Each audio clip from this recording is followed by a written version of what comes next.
So this is your teacher Haris Bhatt and you are seeing my YouTube channel Learn Accounting with Sir Haris. Today we are going to solve the paper of 7707 or 0452 IGCSE 7707 O level May June 2024 May June 2024 variant 22 question 1. So let's start that.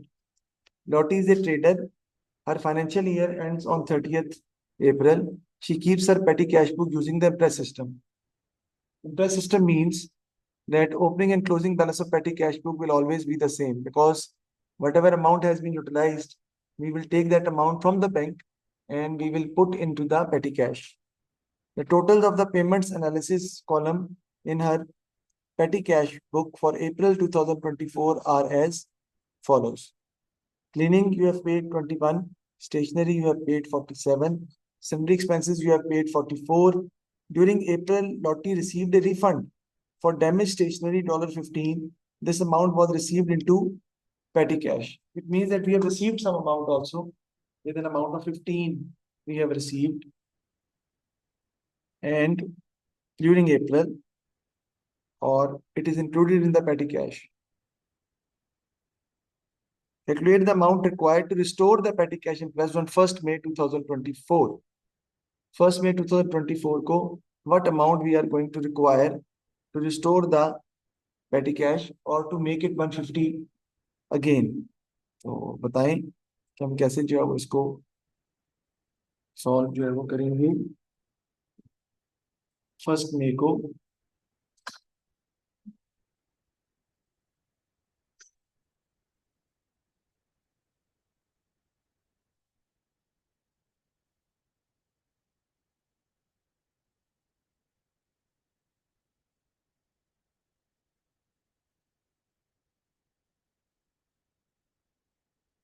सबसे पहले क्या करेंगे आप देखें, आपके पास जो amount पड़ी हुई थी, इंटरेस्ट अमाउंट जो आपके पास है वो आपको पता है 150 है, ऑब्वियसली 150 है. और वो कहता है calculate the amount required to restore the petty cash interest on 1st May 2024. Next month के स्टार्ट में आपको पेटी कैश रिस्टोर करने के लिए कितनी अमाउंट की जरूरत जो है वो पड़ेगी. तो ये मैं आपको बता सकता हूँ. देखें, आपके पास पेटी कैश के अंदर जो इंटरेस्ट सिस्टम के तहत टोटल रिसीव्ड के कॉलम में कितने पैसे पड़े हुए थे बेटा, 150 पड़े हुए थे, बिकॉज आप रिस्टोर करते हैं ना, 150 अवेलेबल था. फिर जी आपको रिसीव हुआ एक रिफंड एक बंदे से डैमेज इन्वेंट्री का, वो कितना बेटा, 15. वो रिसीव हुआ आपको रिफंड. और पेमेंट अगर आप जो कर रहे हैं वो आपकी है क्या बना, 21 है, फिर 47 है और फिर 44 है. इसका टोटल कर दें, ये आ जाएगा आपका 165. और ये क्रेडिट साइड इसमें से माइनस कर दें तो आपके पास क्रेडिट डाउन आ जाएगा जितना बैलेंस आपके पास इस वक्त अवेलेबल है. 52, 53, 53 आपके पास जो है वो इस वक्त अवेलेबल है. And the same 53 sorry will be taken to the next year as brought down. मैं पूरा फॉर्मेट नहीं बना रहा because it is not required, उसने सिर्फ अमाउंट ही पूछी है. 53 आपको आपके पास पड़ा हुआ है. अब आपने उसको कब स्टोर करना, तो कब कितना अमाउंट पे लेके जाना है, 150 की अमाउंट पे लेके जाना, राइट. 150 की अमाउंट पे लेके जाना है आपको. तो कितने पैसे आपको और मजीद पेटी कैश में डालने पड़ेंगे बैंक से, 150 minus 53, that is 97. So 97 is the amount which we are going to restore from. हमें रिस्टोर करना पड़ेगा कहाँ से, बैंक से पैसे हमें निकालने पड़ेंगे और पेटी कैश में हमें पैसे ये डालने पड़ेंगे. सर पेटी कैश बुक का बैलेंस कैश बुक में आता है? कैश बुक में बैलेंस नहीं आता, लेकिन ये जो पेटी कैश की एंट्री मैंने की है 97 की, ये बैंक में आएगी क्योंकि इसकी एंट्री क्या है, पेटी कैश जो है वो आपका बेसिकली क्या हो रहा है, डेबिट हो रहा है, और बैंक जो है वो आपका क्या हो रहा है, क्रेडिट हो रहा है. तो वो जरूर आप लिखेंगे, ठीक है जी. तो 97 वो अमाउंट आपके पास आ जाएगी जो आपने रिस्टोर करनी है to bring the petty cash to the imprest amount. आगे चलते हैं. The petty cash book is one of the book of prime entry. State one other book of prime entry. Sale journal, purchase journal, sales return journal, purchase return journal, cash book भी होती है, journal journal भी होता है. Two advantage of using the book of prime entry. ठीक है जी. एक तो ये कि it is an optional book. When you have similar type of transactions coming again and again, then you can use book of prime entry. जब आपकी जैसी transaction महीने में हर महीने में बार बार आती हो तो आप बुक ऑफ प्राइम एंट्री का इस्तेमाल या वो कर लेते हैं. और एडवांटेजेस क्या है? You will be able to find the amount of total credit sales by preparing sale journal. You will be able to find the amount of total credit purchases by preparing purchase journal. Same is the case with sales return and purchase return.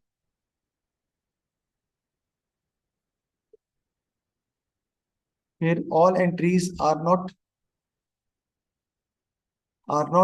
going to be written in the general journal. Only those entries which does not involve cash and bank and which does not involve goods, they will move to general journal. So the accounts and the books of accounts looks more tidy, but this is just an option which is usually given to us. Next, on 30th April, Lotte sold a motor vehicle for 6,000 on credit to Y Limited. So we have sold a motor vehicle for 6,000 on credit to Y Limited. She had purchased the vehicle on 1st May for 12,000. Lotte charges depreciation on vehicle at 25% using the reducing balance method. No depreciation is charged in the year of disposal. Calculate the cumulative depreciation on the vehicle at 30th April 2024. 30 April 2024 को आपने vehicle की total depreciation निकालनी है. निकालते हैं बेटा. कब हमने परचेज किया था? 1 मई 2021 को. इधर हम थे वो लिखते हैं. हमने परचेज किया था 1/5/2021 को. क्या आ जाएगा वो? 12,000. 12,000 इज द कॉस्ट. और हमने इसको यूज किया बेटा मई से लेके 21 2021 से लेके 2022 तक.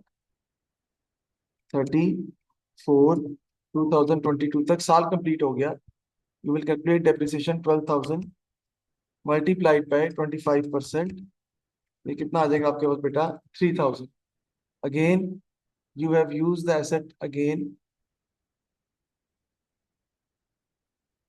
From 1/5/2022 till 34/2023. Again, it has been used for the whole year, but because we are using reducing balance method, तो 12,000 minus 3,000 जो आंसर आएगा उस पर हम निकालेंगे कितना? 25%. तो ये आपके पास आ जाएगा कितना? 2250.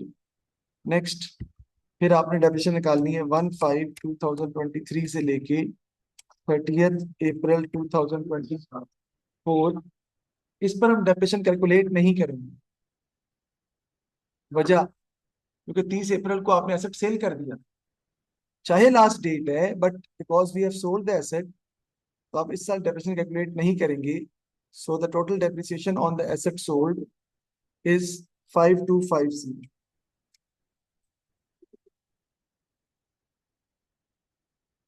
अब उसने कहा आपने मोटर व्हीकल डिस्पोजल अकाउंट बनाना है. आपको पता है हम बना सकते हैं आसानी के साथ, ये कोई इतना मसला नहीं है. आपकी सबसे पहले डेबिट साइड पे क्या आती है? उस एसेट की कॉस्ट जो आप बेच रहे हैं. यहाँ पे आपका आ जाएगा मोटर व्हीकल और उसकी कॉस्ट कितनी है बेटा? 12,000. क्रेडिट साइड पे बेटा आपकी आ जाएगी क्या बोला? Provision for depreciation. Total depreciation on the asset sold वो भी आप निकाल चुके हैं 5250. फिर क्रेडिट पे आपका आ जाएगा जितने का आपने बेचा. आपने बेचा उधार पे है बेटा, कैश नहीं आएगा, बैंक नहीं आएगा, क्योंकि आपने उधार पे बेचा. उस बंदे का नाम आएगा. Motor vehicle has been sold for 6,000 on credit to Y limited. You will use the name of Y limited.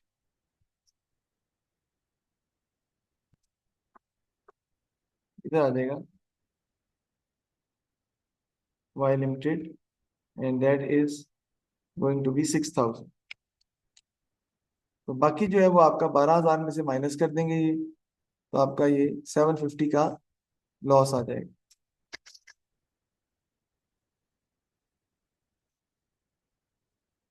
इसको प्रॉफिट एंड लॉस अकाउंट के नाम से आप लिख देंगे, and that is going to be that is going to be a dead loss. तो 12,000 cost थी आपके एसेट की, डेप्रिसिएशन उस पर हुई है from the date of purchase till the date of sale is 5250। बेचा आपने कितने का? 6,000 का। So you have to sustain a loss of 750, because debit side is heavier. तो आप राइट साइड पे लिखेंगे 750 के नाम से, आप जो है वो आपका आ जाएगा। तो ये मैंने लिख लिया। आपने देखे कोई मसला तो पूछ सकते हैं आप, अदरवाइज मैंने आपको ये सॉल्व जो है वो करवा दिया। नेक्स्ट पार्ट देखते हैं इसका, इसी क्वेश्चन का। ये 4 नंबर का था, डिस्पोजल। ये मैं मिटा मिटा रहा हूँ डिस्पोजल के, अब मैं मिटा रहा हूँ। अगर आपने लिख लिया तो दैट्स फाइन, नहीं लिखा तो पिक्चर ले लें, लिख लें, क्योंकि मुझे इसको रब करना है और अगला पार्ट मुझे सॉल्व करना है।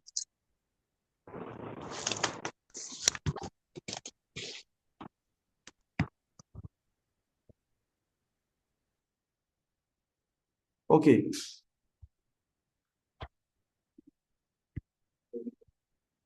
next we have to find the closing inventory actually, the inventory valuation. Lottie sells 3 different types of goods. Her inventory at 30th April is as follows: A, B और C। 3 different types है उसकी inventory के, A, B और C। Number of units जो आप बेचते हैं वो 60 है, 85 है और 30 है। परचेज प्राइस पर यूनिट 14, 17 और 21 है।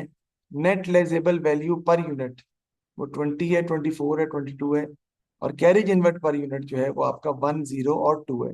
याद रखिएगा बेटा, carriage inward is a part of the purchase cost. Carriage inward is a part of the purchase cost of the goods. Calculate the value of Lottie's inventory at 30 April 2024। Inventory की total value आपने निकालनी है। सबसे पहले हम यहाँ पे कर लेते हैं कि हमारी कॉस्ट जो है वो कितनी बनती है। एनआरवी तो हमें पता है वो 20 है, तो कॉस्ट ए की कितनी बनेगी? 15 बनेगी बेटा। सर कैसे? 14 जो उसकी परचेज प्राइस है, और $1 जो है वो हमें कैरेज कॉस्ट पे करनी पड़ रही है, वो ऐड होके उसकी इन्वेंट्री की कॉस्ट बनेगी। 17 प्लस 0 तो 17 ही आ जाएगा, और फिर 21 प्लस 2 23 जो है वो उसकी वैल्यू आ जाएगी। अब आपने करना क्या होता है आपको बताइए कि inventory is valued at cost और NRV whichever is less. दोनों में से जो वैल्यू कम होगी उसको रिकॉर्ड करेंगे। ठीक है, तो इसमें जो वैल्यू कम आ रही है वो आपकी कॉस्ट प्राइस कम है ना। एनआरवी ज्यादा है तो आप 15 लेंगे। फिर यहाँ पर एनआरवी 24 है और कॉस्ट प्राइस जो है वो 17 है, तो ये भी आप 17 ही लेंगे। यहाँ पर 22 है और यहाँ पे 21 और 2 23 है। यहाँ पे आप कौन सी लेंगे? आप 22 लेंगे, जो एनआरवी कम है वो लेंगे। ठीक है, अब कॉस्ट हम निकाल लेते हैं। सबसे पहले आपका आ जाएगा जी,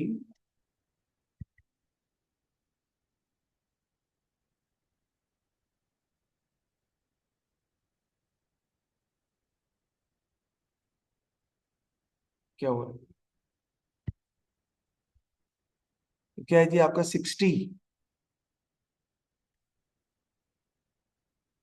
60 मल्टीप्लाइड बाय 15।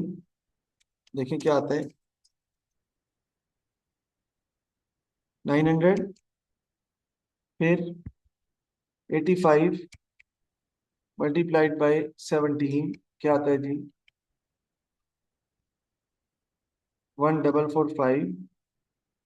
और फिर 30 मल्टीप्लाइड बाय 22, 23 नहीं 22 है ना, अभी लेंगे, क्या आ जाएगा? 660। टोटल कर लें इसका, you will get the total value of the inventory.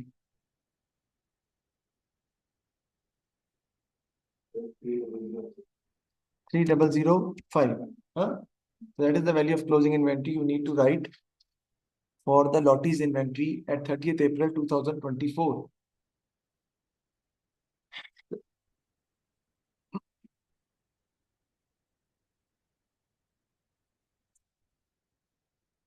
आगे चलते हैं। इन्वेंट्री वेरिएशन का सवाल मैंने आपको सॉल्व करवाया है। आगे कहते हैं जी ये मिटा रहा हूं मैं, because inventory is valued at cost और NRV whichever is less. Lottie page 360 पर एनम फॉर इंश्योरेंस, 360 पर एनम जो इंश्योरेंस की फीस है। ऑन फर्स्ट में insurance of $60 was pre paid, ठीक है, and on 1 August लॉटी paid 360 by bank transfer for the year 1 जुलाई 2023 to 30th June 2024. Prepare the insurance account for the year ended 30th April 2024.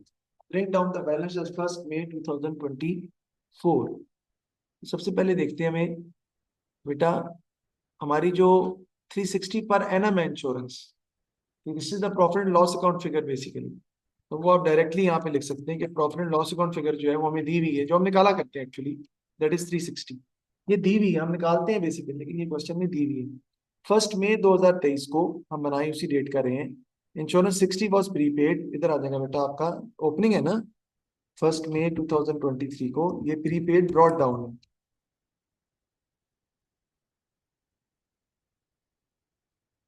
Prepaid brought down कितना है जी, 60। फिर on 1 अगस्त नोटी paid 360 by bank transfer for the year 1 जुलाई 2023 to 30th June 2024। ये 12 महीने बनते हैं, तो 360 उसने 12 महीने का पे किया है, तो 12 महीने 360 divide by 12, 1 month will be 30। अब हमारा फाइनेंशियल ईयर कब तक बेटा चल रहा है, 30th अप्रैल तक, ठीक है जी। उसका मतलब है कि जुलाई इज फाइन, जुलाई अगस्त सितंबर अक्टूबर नवंबर दिसंबर जनवरी फरवरी मार्च अप्रैल मई जून, 2 महीने का जो आपने पे कर दिया ना बेटा, वो आपने क्या पे कर दिया, प्रीपेड कर दिया। तो वो है आपका प्रीपेड कैरिड डाउन। तो आपका प्रीपेड कैरिड डाउन जो है वो इधर आ जाएगा 2 मंथ्स का, और वो बेटा कितना है, that is going to be 60। वो 60 ही है, ठीक है जी। और इधर आपका इंश्योरेंस की फिगर आ जाएगी जो आप पे कर रहे हैं, यानी बैंक फिगर जितनी आपने पेमेंट की है, that is going to be 360। दोनों साइड आपकी इक्वल आ जाएंगी। प्रीपेड ब्रॉड डाउन 1 मई 2023 को दिया हुआ है 60 वॉज प्रीपेड। ये बाय लक हो रहा है कि सारी अमाउंट एक जैसी है, ये बाय लक है, सवाल उसने ऐसा बनाया है। फिर 1 अगस्त को, अच्छा 1 अगस्त को पे किया यार, फर्स्ट, हाँ ठीक है ठीक है ठीक है ठीक ठीक ठीक है। 1 अगस्त को आपने पे किया 360 बाय बैंक ट्रांसफर, तो इंश्योरेंस डेबिट हो जाएगा, बैंक क्रेडिट हो जाएगा। इंश्योरेंस डेबिट हो रहा है बिकॉज ऑफ बैंक 1/8/2023 को, ठीक है। लेकिन वो उसका जो टाइम है, यानी 360 जो आपने पे किया है, वो जुलाई से लेके 30th जून तक है। तो हमारा जो फाइनेंशियल ईयर है बेटा वो अप्रैल 2023 में खत्म होता है, सॉरी अप्रैल 2024 में खत्म होता है, 2024 में। इसका मतलब है कि जो आपने अप्रैल के बाद पेमेंट की है, मई और जून की, ये प्रीपेड है। बाकी तो आपने करनी थी, वो तो आपका एक्सपेंस था ही, ठीक है। तो प्रीपेड कैरिडन आपका आ जाएगा 60, या यूं भी कह सकते हैं 360 इंटू 2/12, या 360 डिवाइड बाई 12 कर दें तो 30 आता है, 30 इंटू 2 करेंगे 60 आ जाएगा। तो टोटल आपका इक्वली आएगा दोनों साइड्स का। तो इस तरीके से हमने ये अपना अकाउंट जो है मैंने आपको बना के दिखाया है कि आपने ऐसे इसको प्रिपेयर करना है। ये टोटल 220 मार्क्स का सवाल था। अब आगे जो क्वेश्चन है हमारा इसी पेपर का, वो मैन्युफैक्चरिंग काउंट है। देखें, Toyota owns a factory which makes doll house. Raw material दिया हुआ है, work in progress, finish goods दी हुई है, रेवेन्यू है, परचेज ऑफ रॉ मटेरियल है। वेजेस जो दी हुई है, फैक्ट्री ऑपरेटिव की जो वेजेस है वो डायरेक्ट वेजेस है, फैक्ट्री सुपरवाइजर की जो वेजेस है वो ओवरहेड्स में जाएंगी, और सेल्स स्टाफ की जो वेजेस है वो सेलिंग एक्सपेंस में जाएंगी। फैक्ट्री इलेक्ट्रिसिटी दी हुई है, इसकी प्रोपोर्शन नीचे दिया होगा, और रेंट रेट्स एंड इंश्योरेंस दिया हुआ है आपको। जनरल फैक्ट्री एक्सपेंसेस है, डेप्रिसिएशन है, इन्वेंट्री क्लोजिंग दी हुई है। नीचे उसने बताया हुआ है कि आपने किस तरह उसको पोर्शन जो है वो करना है। ये आप आसानी से घर में कर सकते हैं, कोई प्रॉब्लम नहीं है। फिर ये 83640 आपकी डेबिट साइड है, ट्रायल बैलेंस की, और 84025 आपकी क्रेडिट साइड है। मतलब ये कि क्रेडिट साइड बड़ी है ना। तो क्रेडिट साइड में से आप डेबिट साइड जो है वो माइनस करेंगे तो डेबिट पे आपका बैलेंस आ जाएगा डिफरेंस इन ट्रायल बैलेंस के नाम से। ठीक है जी। फिर रेक्टिफाई एंट्रीज हैं, ये भी आप आसानी के साथ सॉल्व जो है वो कर सकते हैं, इसमें ऐसा कोई प्रॉब्लम नहीं है।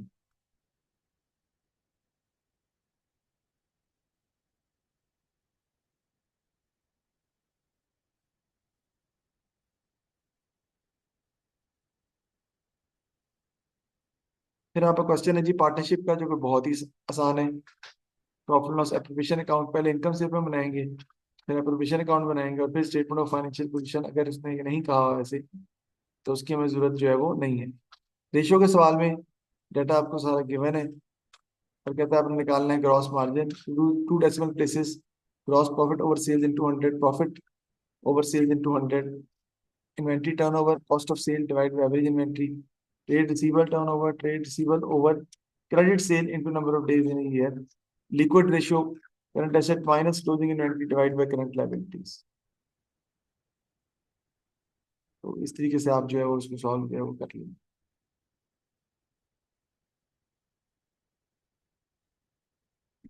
ठीक है। तो ये मैंने आपको करवा दी है, बस आज के लिए इतना ही काफी है। और पेपर, जो दूसरा पेपर आपको मैंने दिया है कल वाला, लास्ट पेपर, वो भी I want you to solve that. आसान है ना, उसमें क्वेश्चन एक कंपनी का करना था, आपने पार्टनरशिप का था शायद। ठीक है। और लास्ट क्वेश्चन मैंने उसका इनकम्प्लीट रिकॉर्ड का था, वो मैंने पहले करवाया था आपको, लेकिन मैंने कल क्लास में करवाया था। किस टाइम पे? 7 7 o'clock वाली क्लास में। आज भी मैंने 7 o'clock वाली क्लास में एक इनकम्प्लीट रिकॉर्ड का क्वेश्चन करवाना है आपको, करना चाहें तो कर सकते हैं। मैं रिकॉर्डिंग भेज दूंगा, ठीक है। ओके जी, फिर अल्लाह हाफिज।